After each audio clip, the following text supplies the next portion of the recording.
but they were in a terrible state. Eventually, the group agreed to move. They were hungry, thirsty.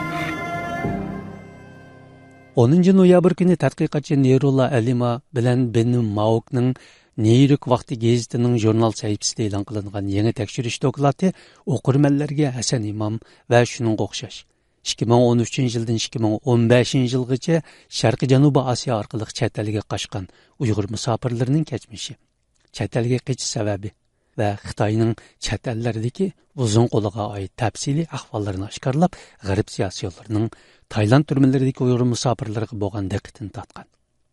We interviewed more than 30 people who survived the smuggling route through Southeast Biz Asia. Sharqiy Janubiy Osiyo orqali qochoqlik yo'li bilan qochib chiqqan 30 dan ortiq kishini ziyorat qildik. Ularning hammasi Xitoydan qochishiga Xinjiang hukumatining, shundaqla butkul Xitoy miqyosida diniy va madaniyat jihatga bostirishi, jumladan xohlagancha tutqun qilish, doirlarning parakandichiligi sabab bo'lganligini ko'rsatdi.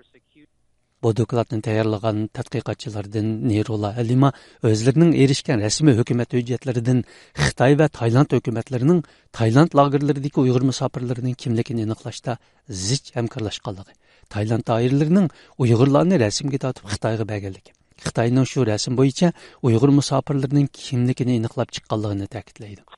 Tayland hukumati 2015-yil 6-oyda bolalar va ayollarni asos qilgan 179 nafar Uyg'urni Turkiyaga yo'lga silib, orqadan 109 nafar Uyg'ur musofirni Xitoyga o'tkazib bergan.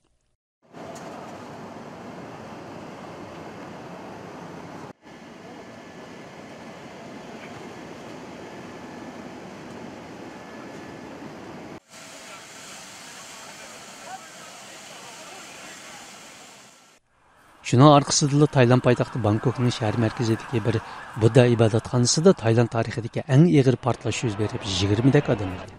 Tayland hukumati portlashning Uyg'ur musofirlarini Xitoyga o'tkazib berish bilan chetishlik ekanligini rad qilsa-mu, ammo ikki Uyg'ur portlashga chetishlik deb qo'lga olingan.